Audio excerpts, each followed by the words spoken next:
Hi, everybody. Welcome back to Now TV Canada at I Am Just N YouTube channel. I am Just N. So my mom sent me a weird message yesterday about, stuff going on in our country. And lo and behold, I was impressed that she knew a little bit more than I had thought. At any rate, I gave my blasé response from her first comment. Hang on, let's see if I can find it actually. Never knock your parents, right? Because they were here first.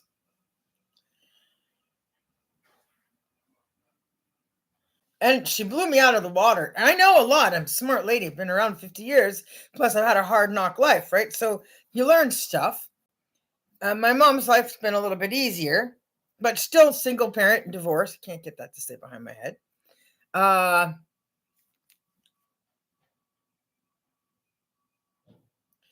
Let's see if I kind of find it before there. She sends me this. Japan and China are buying Alberta oil and gas. Their ships are going to Vancouver to pick up the gas and oil. We're not selling it to the US elsewhere anymore. So I don't have time for that, right? Because that's an intense, in-depth kind of conversation, really. And I'm already yapping about socialism and communism and blah, blah, blah-isms. So I just wrote her back and said, oil and gas are not the answer to the future. Money isn't the answer to the future. It's the root of all evil. Totalitarianism is not the answer, and communism isn't the answer. So everything that everyone is doing around Donald Trump in the White House are all wrong. I keep trying to tell people Donald Trump responds to love. You're misunderstanding the man. He does believe in God. He's not trying to destroy the world. He just wants to be looked at and thought of and feel like he's some sort of version of a God, which is just the megalomania part. That's just human dysfunction, because we all have issues about how grand we are or how little we might be on that scale.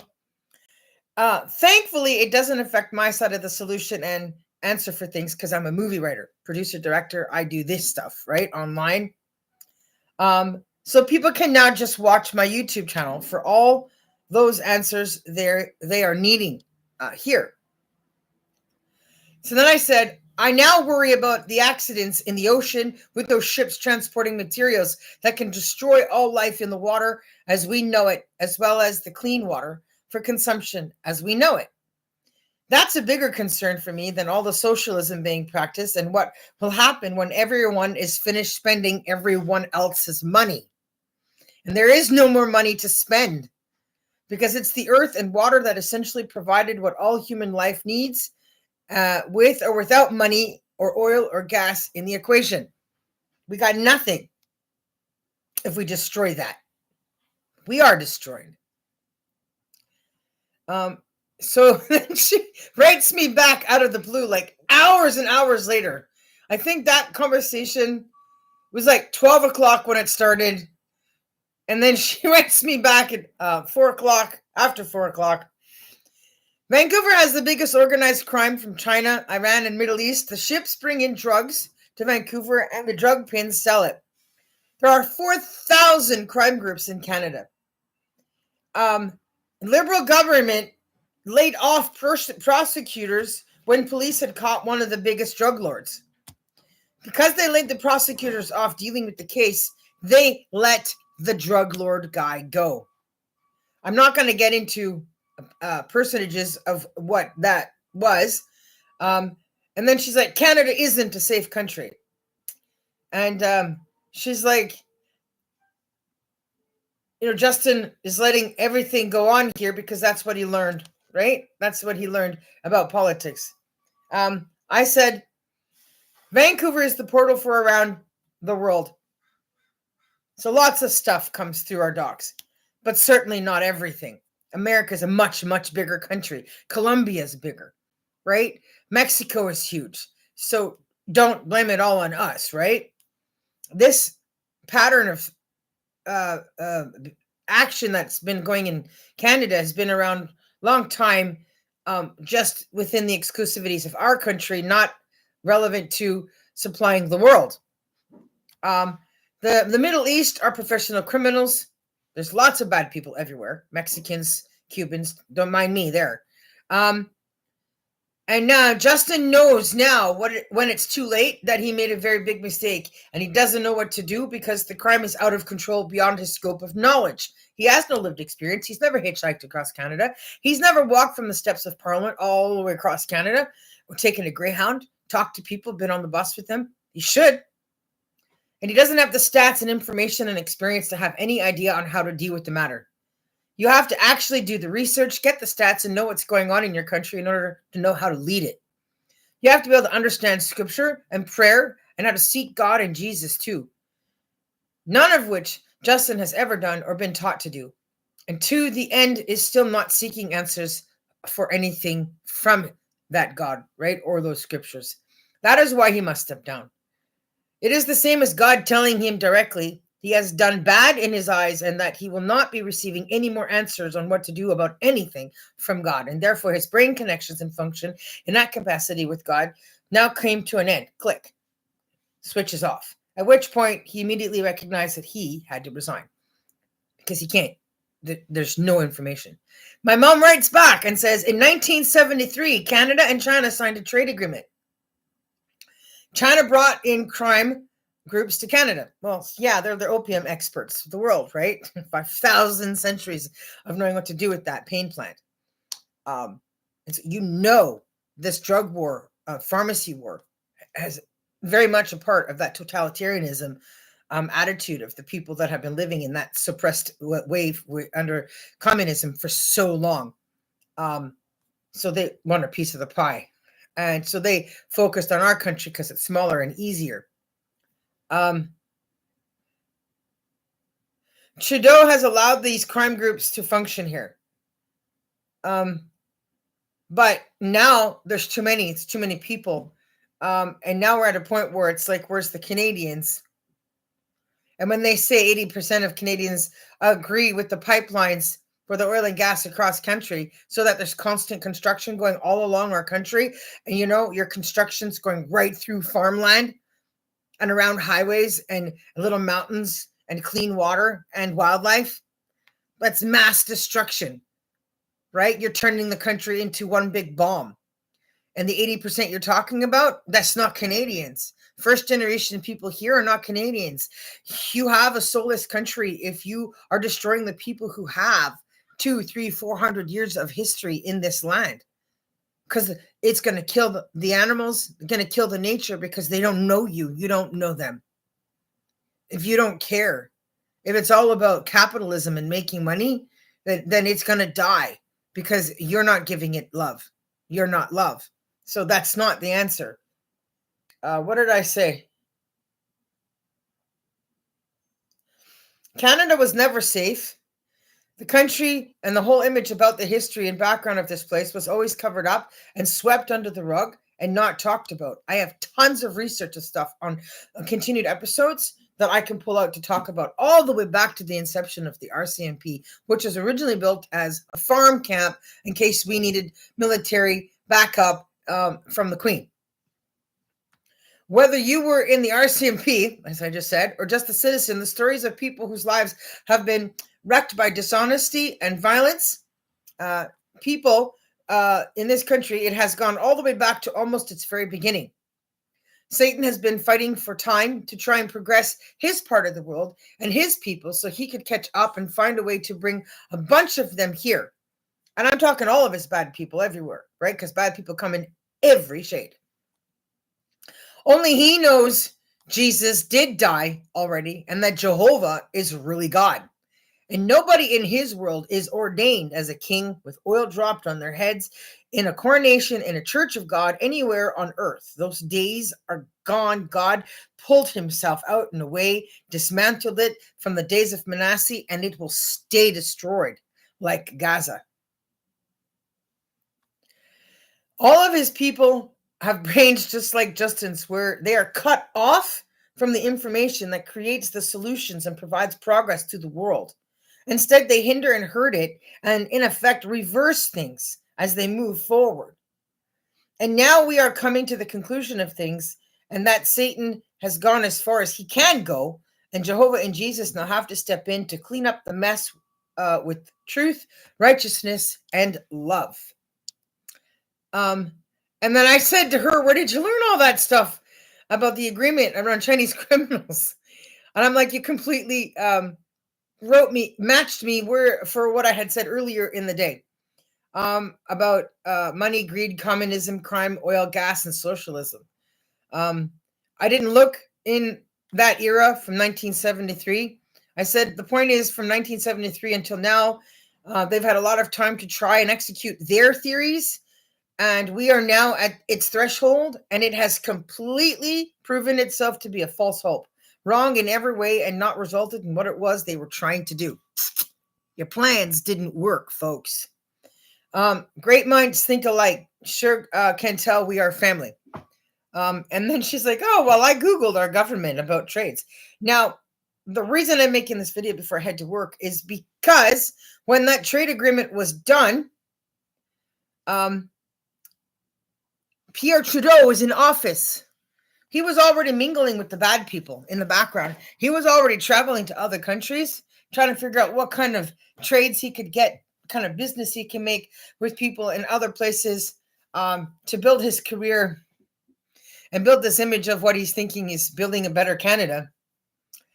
I had to look it up first. Stop. You guys can go and look it up yourself. When that trade agreement was signed, Canada and China signed an agreement October 13th, 1973. Look it up. Which prime minister was in office? He's a bad man. He did bad things in both terms that he was in office. Beyond me, how he got in there twice. If people just don't know this stuff about him, that the law against women being raped didn't change until the end of his second term. 1 year before, in 83. I turned 9 in 84. I was 8 years old. That I was being molested and abused. I was seeing all kinds of weird things happening. First time I saw porn magazines was outside of a garbage can when I was 8 years old, in a complex at townhouses where people were supposed to be raising their kids.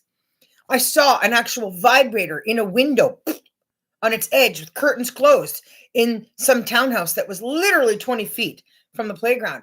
And then across the way, there's a block parent sign in a window of somebody else's townhouse. As if a little kid's going to know to go knock on the door where it says block parent about the crap that's going on in that same community of townhouses and tell them there's a problem, you should do something about it. Right? It's a resident of Canada. It's one single person. What exactly is that block parent going to do about the epidemic that was at this point setting into place and going to continue to grow? The things that happened to me around me with little kids my own age from 8 to 12. Mind-boggling. I didn't like to go to school because they did weird things outside at recess on the playground or be alone with boys in places like laundry room. I had a best friend, a girl who was like boy crazy when she was really young. And there was these two brothers, one short, one tall, one good looking, and one ugly. Right? And so she's like, oh, here, you have the ugly one. I'll go with the cute one. And I was like, I don't want to do this boy thing. Then I had another weird thing with this boy that had these weird looking lips, and Julie kind of person was after me. And I'm like, this is all too soon, too young. They shouldn't be happening. Where are they getting the exposure and the experience? Where are they being taught that this is what you're supposed to be doing when they're that young? But if you look at the history of Pierre Trudeau's transactions with those people in the world where normalizing abuse is par for the course, it's just a daily thing. It's in their religious beliefs. There's a girl in Toronto who has a YouTube channel who calls herself Superwoman, who started off doing that channel when she was still a virgin. And in front of the whole nation of people watching her, she's got hundreds of thousands of followers.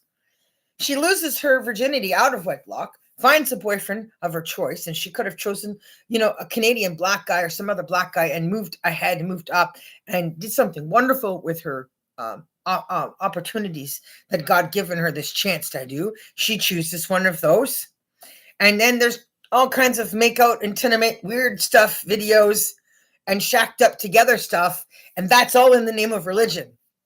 Well, that's not Christianity. That isn't religion of any kind. There's no morals in that. You're telling me that's in your book? Well, I don't want to read your book, and I'm not teaching my kids that. Don't need to see it. They don't need to see it. It's almost like, well, we might as well just bring it into the internet. But we need this so we can do stuff like this with each other. So God is absolutely the best answer. So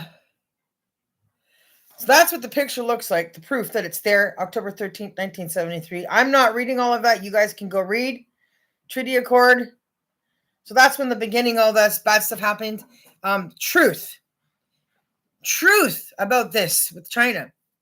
We had a heroin factory in Canada, in Montreal. Truth. It operated for 30 years. It ran for 30 years producing heroin safely in our country. So we did not have this issue of in and out transportation. We were not responsible. And in that 30 years, there was never a crisis with fentanyl. We didn't have a crisis with overdoses and deaths. So when that fentanyl was released, there was a personal goal in mind to wipe out certain people. There was a vendetta. There was a genocide in mind. There was something going on around this. And for them to say now, as Donald's complaining, I'm going to use tariffs to get you guys to do something. Oh, well, we'll talk to Cesar and we'll deal with the fentanyl now. It's too late. The reign of terror, him and his father, the Trudeau terrors, and the amount of crime that's happened and the amount of death that's happened in those eras. Like, if I really wanted to, I could put together the missing and murdered and the domestic violence cases and the people re-released into the streets after committing those crimes with only a mandatory amount of years in prison. I know somebody personally who murdered a girl. I don't know him. Like, we were little kids. My mom and his mom were friends. He was in diapers, and I could see by the soul in his eyes and the negativity his mother was pushing on him about how much he was like his dad, and his dad was bad. Whatever. It was not right. The kids should have been removed from that woman's care. My mom never did nothing to get them out of there. And I said at 4 years old, he's going to kill somebody in my head. I was 4. Nobody heard me. It was in my secret place. But God knew. And so many years went by, and I'm driving kids, special needs, doing my thing that I like to do in Winnipeg, and the radio is on. His name comes up, and the crime comes up, that he had indeed grown up to do something. And the girl was identical reflection of his mother and his mother's behavior and all the bad things she ever did, and the fact that he could never take it out on the appropriate target, and that he felt this need to love and be attracted to this person that was just like mom, because either you become your parents or marry your parents.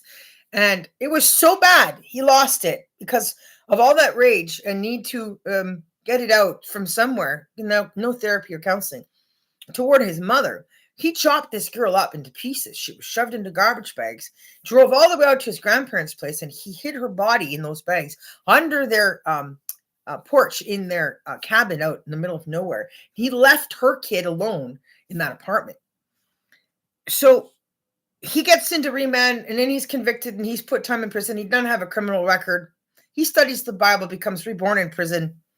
And when I was finally ready to come forward as a witness of knowing who he was as a child, knowing my mom's relationship to his mother, lo and behold, I had learned that he had been released.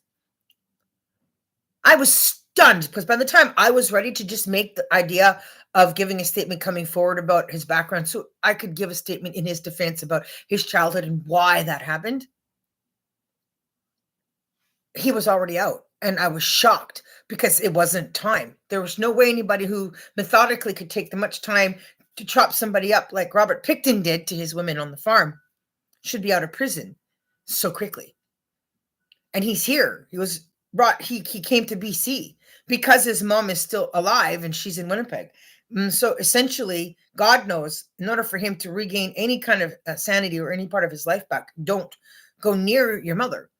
But to this day, I never was able to tell him that I'm your memory. I am your eyes. I am your voice. I am your ears. I was there. I saw, heard. I know for years what your mom was like. Right. And so His rage was right, but the target was wrong.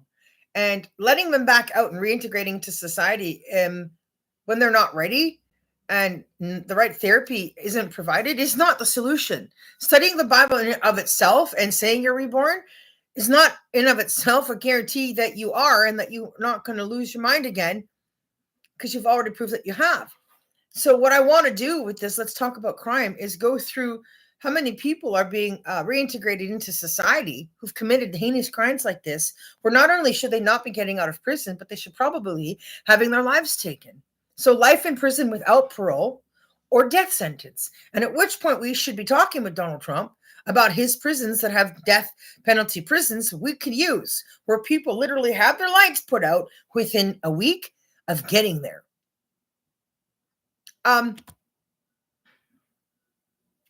They have one state over there now where they legalize castration for pedophilia, right? They're heading in the right frame of mind of how God thinks about how do we stop this, so that God can draw the line between who he is and who the devil is, because God is not authorizing the normalization of abuse and this stuff with children. There were hundreds of years where there was epidemics of all kinds of sicknesses in America, where young girls were being given out in marriage, 11, 12, 13, and having kids and trying to take care of these full-grown men that are just children, have no concept of anything about adulthood, not even allowed childhood. And they were just being taken back by God. Like wildfire, these kids getting sick with the same disease, right? And they're just children. And so God's like, yeah, this is a no. And so they're just dropping dead. And I see his point, because they're being treated in a way that was denying them childhood. That's a death in itself. So I'm going to talk about those crimes over time with this channel. But I just wanted to share that information because I thought it was amusing that my mom knew a thing or two. And then she tells me something else about Pierre Trudeau. My biological dad's a swinger, right? He was into things. He wanted to explore things, have fun. My mom was not as eager, didn't know this much about him. He was older. She was a little more naive. So in the end, they ended up divorced. And the job transfer moved her to Winnipeg, and that's how my childhood started to get really bad, because Winnipeg's a bad place. Lots of bad things happening with young kids there, intergenerational poverty, and children having children as young as 12 years old for 7 decades, just like the Bronx, just like all the ghettos in America. It's that deep. So Winnipeg understands that ghetto system very well. There's a huge correlation there. Okay, so I just want you guys to see the prime ministers listed. So when that Chinese let's do crime together thing happened, you can see that in 68 to 79, Pierre Elliott Trudeau was in office, and it was the Liberal Party. And as you can see, consistently, it's liberal and progressive, liberal, progressive, liberal, progressive. Conservative. It's not working. No more liberal, because liberals are obviously not honest and good people. You're criminals. And if politics is criminal, then we don't need politicians, because it's not doing us any favors. Again, I'm here. I'm like, So here you got 80% of Canadians back coast to coast oil and gas pipeline pulls. Does that look right to you? Do we really want to do that all the way across our land? What are you going to get out of that? Right? With everything that we're dealing with right now about the crisis of drugs and people trying to go back and forth between the two countries and the borders, because everybody's trying to escape what's bad wherever they are. And it's bad in both places. It's just one's bigger, so there's more places to run to get away from the bad and have a little bit of time without being around it. In this place, it's a lot smaller. You don't have the same choice.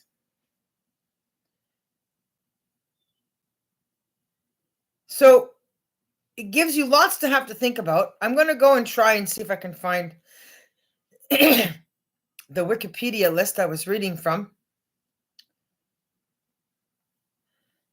because I want to read a few more of the names. I think I found it. Now let's see if I can find how far I went. I'm going to try to get through all the lists of everybody, even if I have to have other people come and read stuff with me. But something about 1924 is my grandmother's birthday. But if that doesn't work today, then I can read the scriptures and end from there. Where's the scriptures? Okay. This is the Ezra stuff that I didn't get to read the other day. I want y'all to listen carefully. This is from the New World Translation from the Jehovah's Witnesses. They may not be perfect people, but they are right about many things. Maybe nobody knows exactly where all the information they originally thought they had right came from. But if they're still teaching what is right, then it's still right, no matter what. Even if you ask them, can you show me? And they can't always necessarily show you. Well, I can, because I've done the work. And it's really easy for everybody to look up and use whatever Bible they want for most of this stuff, or just in the history. So I'm trying to make a point here about what God thinks about these people, right? That it's not the same as Christianity, and you can't live together in unity and peace. When the 7th month arrived and the Israelites were in their cities, they gathered together with one accord in Jerusalem. Jeshua, the son of Jehozadak, and his fellow priests, and Zerubbabel, the son of Shealtiel, and his brothers rose up and built the altar of the God of Israel so that they could offer up burnt sacrifices on it, as it is written in the law of Moses, the man of the true God. So they set the altar up on its former site, despite their fears of the peoples of the surrounding lands, and they began offering up burnt sacrifices to Jehovah on it. Morning and the evening burnt sacrifices. Then they held the festival of booths according to what is written, and day by day they offered up the specified number of burnt sacrifices that were required each day. Afterward, they offered up the regular burnt offering and the offerings for the new moons, and those for all the sanctified festival seasons of Jehovah, as well as those from everyone who willingly offered a voluntary offering to Jehovah. From the first day of the 7th month, so they started to offer up burnt sacrifices to Jehovah, though the foundation of Jehovah's temple had not yet been laid. They gave money to the stonecutters and the craftsmen, and food and drink and oil to the Sidonians and the Tyrians for bringing cedar timbers by sea from Lebanon to Joppa, according to the authorization granted them by King Cyrus of Persia, which was a man he did like.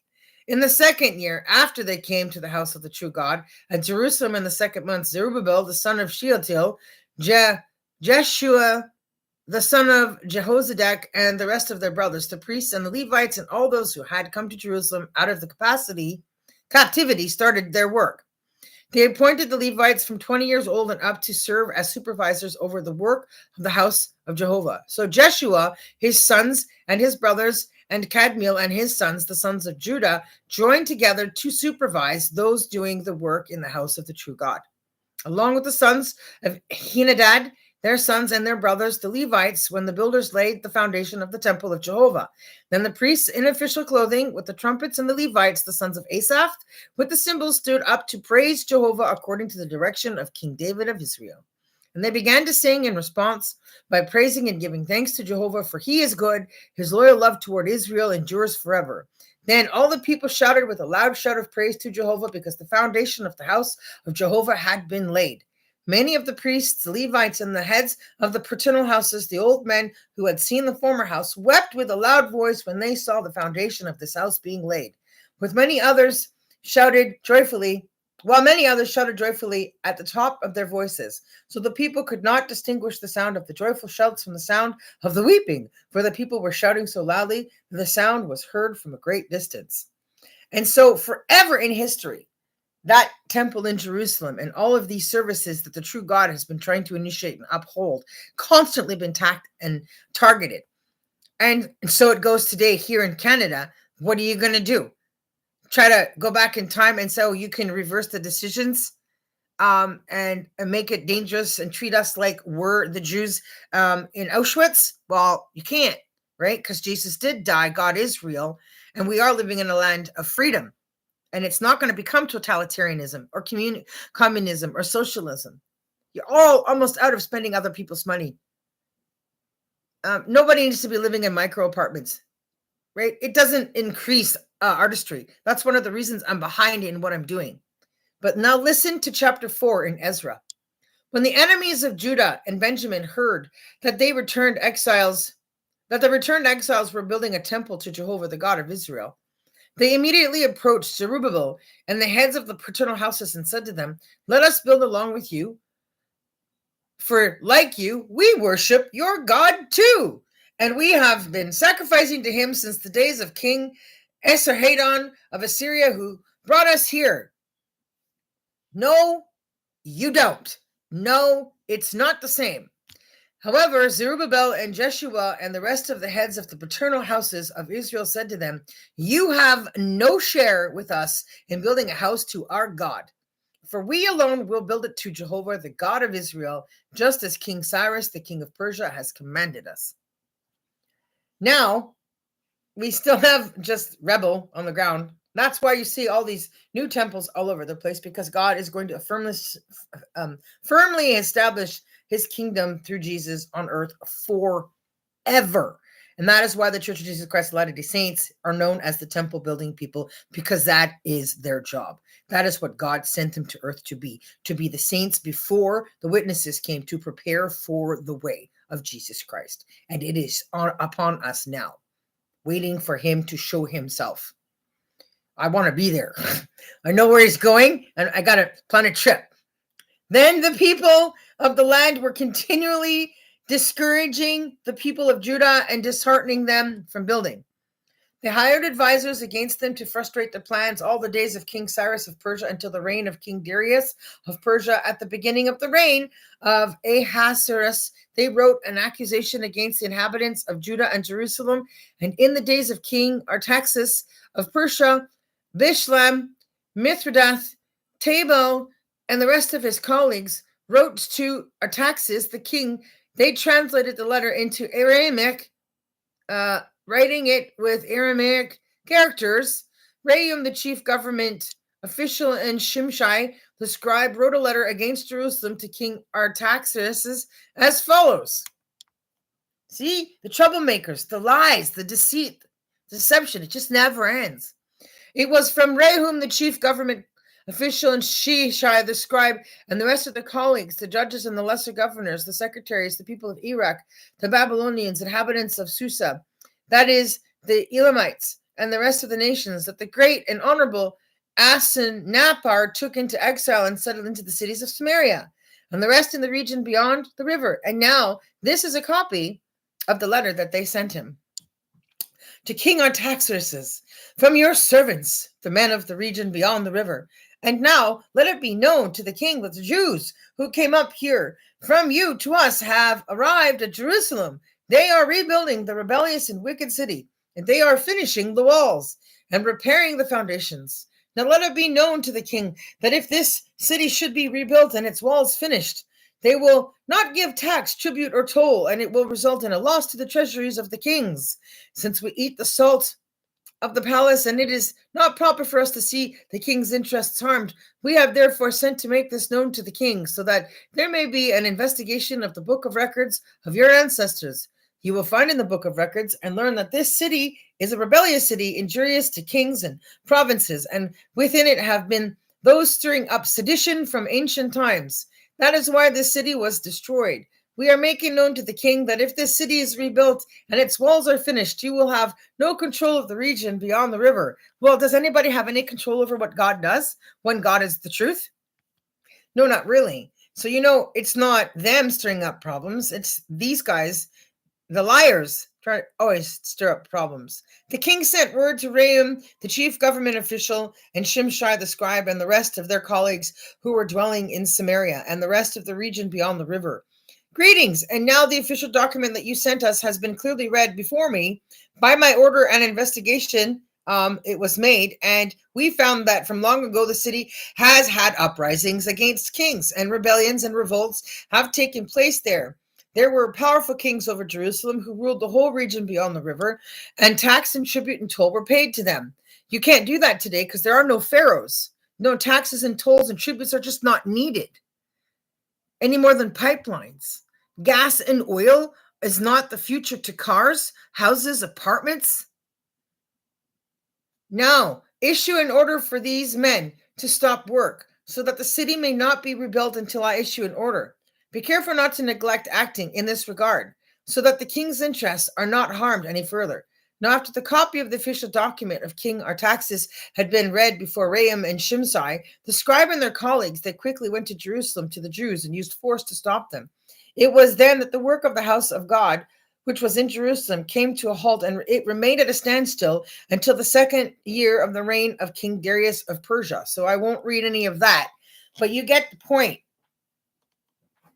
of all the trouble there's always been. And now the temple in Jerusalem is just laid at ruins. God, when he finishes rebuilding paradise in front of people who are dying off and the resurrection beginning, and people are coming back to a life of righteousness and getting to live under God, following God's laws and rules, getting a second chance to live without sickness, disease, or harm or danger, is going to probably fix that temple. It'll be the last one. And when it's redone, that'll be forever. I don't mind being there then, but in the meantime, while things are still being destroyed, I ain't going there. So I think that Donald's kind of going out of reach by thinking he can do something about Gaza, because as long as Satan is still alive and roaming free in this world, and there's still adamant amounts of antichrist and demigods and evil that we can't touch, that are not tangible because they're spirits, they're not in bodies, he should be staying out of God's war.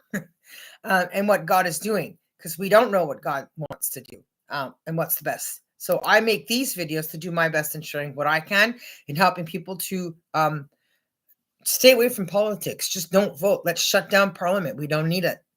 Let God govern, right? Like Donald said, this place only needs a governor, because the governor is the only person that was required to go and check in with King Charles, to go check in with the British monarchy.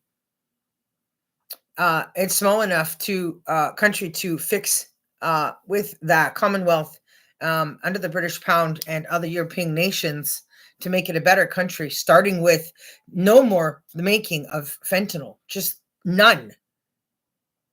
There's no negotiating that. You're not allowed to make money off the health and life of other people. And I'm going to end with the reality that all these amputated people in the healthcare system who could have had their bodies avoided from this tremendous trauma by having oxygen treatment, hyperbaric oxygen treatment that's been available in America for decades. Shame on our healthcare system. Shame on Canada. Shame on medical practices and doctors for cutting people up instead of giving that, instead of providing that, instead of finding a way to bring one here so people can have that, so their bodies can have the increased red blood cells that it needs and have their immunity system boosted so they can get well, recover. Just like having ephedrine in your first aid kit also matters. If you follow the instructions on those low dose bottles that are legal to take, 4 pills a day for 7 days, it does work and it will save you. Why make this stuff and then not use it? God meant for doctors and medicine to work with him, to help him, not to work against him, not to dismantle. An all for profit world is not the solution. Reducing the cost, slowing things down, recycling the earth, letting fuel fossils rebuild itself, enriching our soil so our trees have food to eat, so they're moisturized, so they're not dry and brittle and just burn up. Replanting trees, helping to refill our waters with more sea life, fixing the coral reefs. We have a ton of more stuff to look upon than trying to deal with this stupidity of pipelines, oil and gas, totalitarianism, and this contract with China. Well, we need to ixnay that, because this is not 1973 and this isn't Pierre Trudeau's reign. It's over. Don't vote liberal, don't vote conservative. Let's try New Christian Heritage Party or Reform or nothing at all. But I'm saying that in all these decades, everybody's had a long time to try and work it out, and it's not working. There's a lot of dead.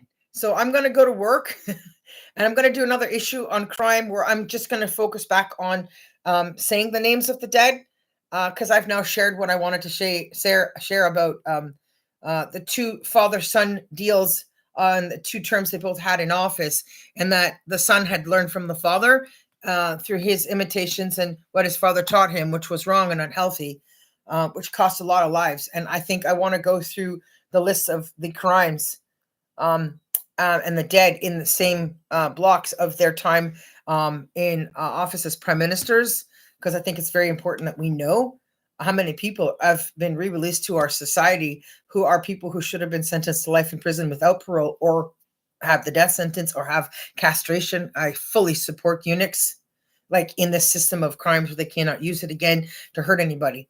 There's a Black girl in Toronto who just got the perfect job after getting her university education for the government of Toronto. And then she went out with her new friends, a new group of friends somewhere once, because she's a young adult and she could go out. She got drugged and she was reported missing. Mom's a wonderful person, is a nurse, like she's a PSW lady, cares for a friend of mine who confided in me because my friend doesn't know. She was gangbanged, 3 guys, after being drugged. No memory, the shock, right? The terror of the experience. She was despondent, no response. And the doctors, after being inpatient for a certain period of time, I think it was just a matter of weeks even. You don't do this to the patient. But they electrocuted her brain. They gave her electrolysis. You don't do electroshocks on the victims of rape victims, on the brains of rape victims. You just don't. So I'm bringing this up as I bring a close to this because I want to stop that. This old system of using electrodes on the brain to study people like we're lab rats is out. The answer is just no. No more. You want to fry somebody's brain? Fry the brains of the men that are now still at large and free because there wasn't enough evidence to convict. There wasn't enough off the rape kit? Or did you guys not do a rape kit? You see where law is failing? How can the cops feel bad about letting the kingpin go when they don't care about this girl's situation enough and let the doctors think, oh, well, let's fix her by frying her brain to see if she remembers anything? When you're in a state of despondency of an event that traumatizing, you don't do anything. You let her sit in a rocking chair for 6 months until she is able to respond to a human, mom, brother. And that had been what had happened over 3 or 4 months of period of her life, that it became about, where's my brother? Where's my brother? Because she had this memory of her brother as a little boy, as a baby, but he had been all grown up. He might have been younger than her, but he was bigger than her. And in the end, the damage the doctors caused, she turns around and it's like, oh, it's my mom's fault. My mom's fault. Blames it on her mom. Well, obviously what happened to her was not her mother's fault. But those guys are still at large, no charges being laid. They're still out there hurting other people. Same thing with the kid that pushed my daughter in kindergarten, pulled her hair, kicked her in the vagina, still out there. Right? So what exactly are the police supposed to do when they're stuck by a certain Miranda that is not giving them enough freedom to do more? We need to change our laws and work with countries that have better laws to help prevent these people from being released into society after we take them in. Build enough facilities big enough to keep them in there. So think about that as we go into this 2025 summer season ahead, how we can save lives and rebuild what we love and what we want to keep for ourselves. Stopping businesses from outside of our country coming in to buy lands and build buildings. If you're not from Canada, you're not Canadian or European related to us in ancestry 2-3 generations, then no, you can't come here and keep doing this. The answer is out of the question, right? All right, guys, that's it. Peace out. Thanks for watching about the Trudeau terror. There is more stuff. You can go look it up yourself. I don't make this stuff up. I just report it. Peace out. Superwoman signing off from Now TV Canada. Bye.